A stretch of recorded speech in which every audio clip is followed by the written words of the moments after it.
وہ ایک سرد اور تاریک رات تھی۔ نواحِ مدینہ میں خیمہ لگا ہوا تھا۔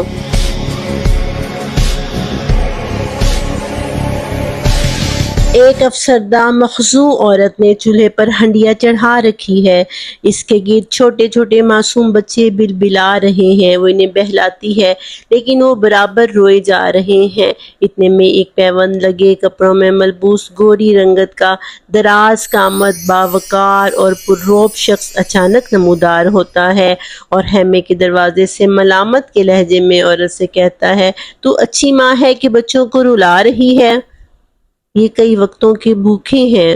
عورت افسردہ لہجے میں جواب دیتی ہے، "یہ ہنڈیا میں کیا پکا رہی ہے؟ جلدی سے پکا کر انہیں کھلا کیوں نہیں دیتی؟ یہ تو صرف پانی ہے جو ان کو بہلانے کے لیے ہنڈیا میں ڈال دیا ہے۔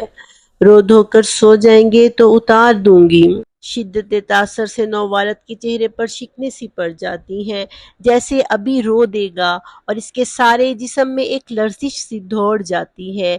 وہ تیز اور لمبے لمبے ڈگ بھرتا ہوا شہر کو لوٹتا ہے۔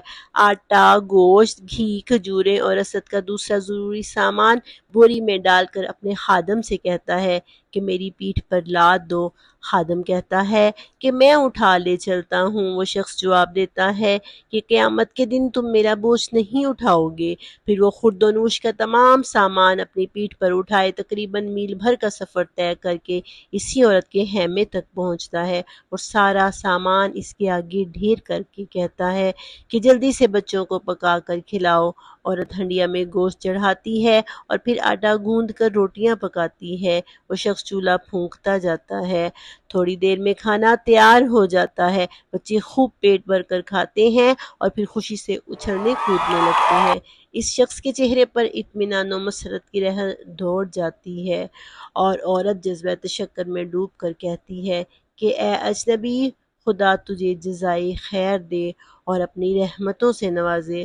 خلیفہ ہونے کے لائق تو ہے، نہ کہ عمر ابن خطاب۔ منظر بدلتا ہے۔ دارالخلافہ مدینہ کے باہر ایک قافلہ اترا ہوا ہے۔ رات کا وقت ہے۔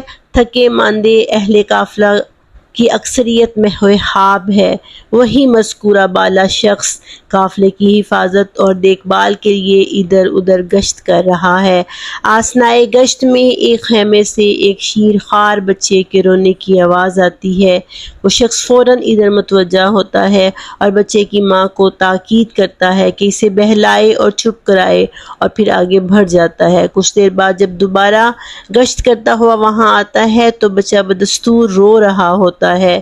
یہ دیکھ کر وہ قدرے غصے کے ساتھ عورت سے کہتا ہے، "تو بڑی بے رحم ماں ہے کہ بچے کو رلائے جا رہی ہے اور چپ نہیں کراتی۔" عورت جواب دیتی ہے، "اے شخص، اپنی راہ لے اور مجھے بار بار پریشان نہ کر۔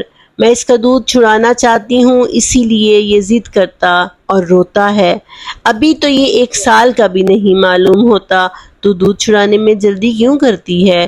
اسی لیے کہ خلیفہ کا حکم ہے کہ بچے کا وظیفہ دودھ چھڑانے کے بعد مقرر کیا جائے گا، جبکہ ہم ضرورت مند ہیں، اسی لیے میں اس کا وقت سے پہلے دودھ چھڑانا چاہتی ہوں تاکہ وظیفہ مل سکے۔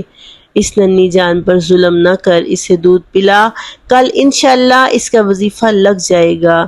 شخص مذکورہ پر رقت اور کپ کپی طاری ہے اور وہ یہ الفاظ بڑی نرمی اور ملاطفت سے تسلی کے انداز میں کہتا ہے۔ پھر یہ سوچتا ہوا شہر کو لوٹ جاتا ہے کہ خدا جانے اس حکم سے کہ وظیفہ دودھ چھڑانے کے بعد دیا جائے گا کتنی ننھی جانوں پر ظلم ہو رہا ہوگا۔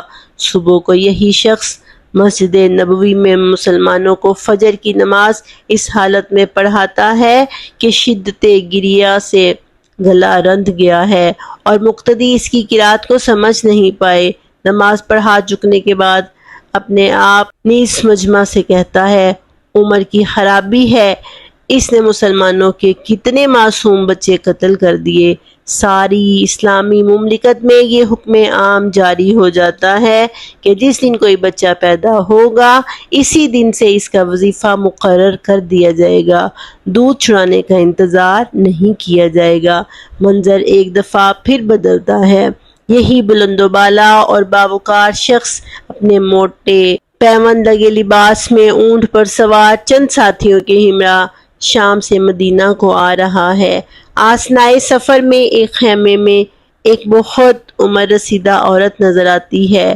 شخص مذکورہ سواری سے اتر کر اس ضعیفہ کے پاس جاتا ہے اور دونوں میں یوں گفتگو ہوتی ہے۔ بڑی بھی کچھ خلیفہ کا حال معلوم ہے، سنا ہے کہ شام سے روانہ ہو چکا ہے، لیکن خدا اسے غارت کرے آج تک مجھے اس کے ہاتھ سے ایک حبہ بھی نہیں ملا۔ تو اتنی دور رہتی ہے، خلیفہ کو تیرا حال کیوں کر معلوم ہو سکتا ہے؟ اگر اسے میرا اور دوسری رعایا کا حال معلوم نہیں ہو سکتا تو وہ خلافت کے لائق نہیں ہے۔ شخص مذکور پر دقت طاری ہو جاتی ہے اور اس کی آنکھیں آنسوؤں سے چھلک پڑتی ہیں۔ وہ قریبی گاؤں میں جاتا اور وہاں سے کھانے پینے پہننے وغیرہ کی ضروری چیزیں لا کر بڑھیا کے سامنے رکھ دیتا ہے اور اپنے سامنے اسے کھلاتا پلاتا ہے۔ بڑھیا خوش ہو کر دعا دیتی ہے اور کہتی ہے کہ مسلمانوں کا خلیفہ تجھ کو ہونا چاہیے تھا، نہ کہ عمر بن خطاب کو، جس نے آج تک میری خبر نہ لی۔ ایک اور منظر آتا ہے۔ ایک اور موقع پر یہی شخص حسب معمول رات کے وقت مدینہ کے باہر گشت کر رہا ہے۔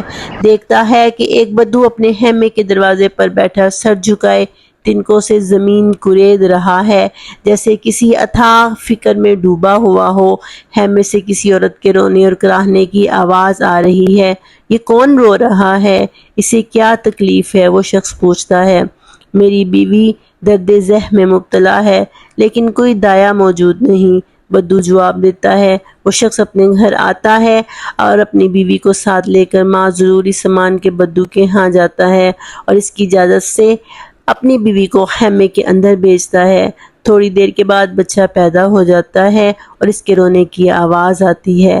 امیر المومنین، اپنے دوست کو لڑکے کی پیدائش کی مبارکباد دیجیے، اندر سے اس کی بیوی پکارتی ہے۔ امیر المومنین کا لفظ سن کر بدو گھبرا جاتا ہے اور ادب و احترام کا اظہار کرتا ہے اور کہتا ہے کہ امیر المومنین، آپ نے مجھے پہلے کیوں نہ بتایا؟ آپ شہر سے کسی پیشہ ور داعیہ کا بندوبست کر دیتے، اپنی حرم کو کیوں تکلیف دی؟ کوئی خیال نہ کرو، کل میرے پاس مسجد نبوی میں آنا، تمہارے بچے کا وظیفہ مقرر کر دیا جائے گا۔ وہ شخص بدو کو تسلی دیتا ہے۔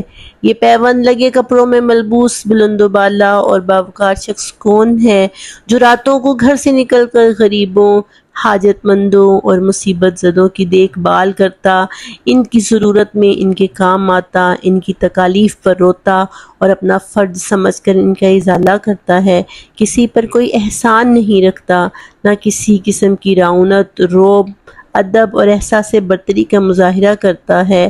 یہ ہیں ابو بکر صدیق اکبر رضی اللہ تعالی عنہ کے جانشین، اسلام کے دوسرے خلیفہ راشد عمر ابن الخطاب، جنہیں تاریخ نے فاروق اعظم کے نام سے یاد رکھا ہے، جنہوں نے اپنے ہادی و آقا صلی اللہ علیہ وسلم کے اس ارشاد کو لفظاً و معناً صحیح ثابت کر دکھایا کہ سید القوم خادمہم، قوم کا سردار قوم کا خادم ہوتا ہے۔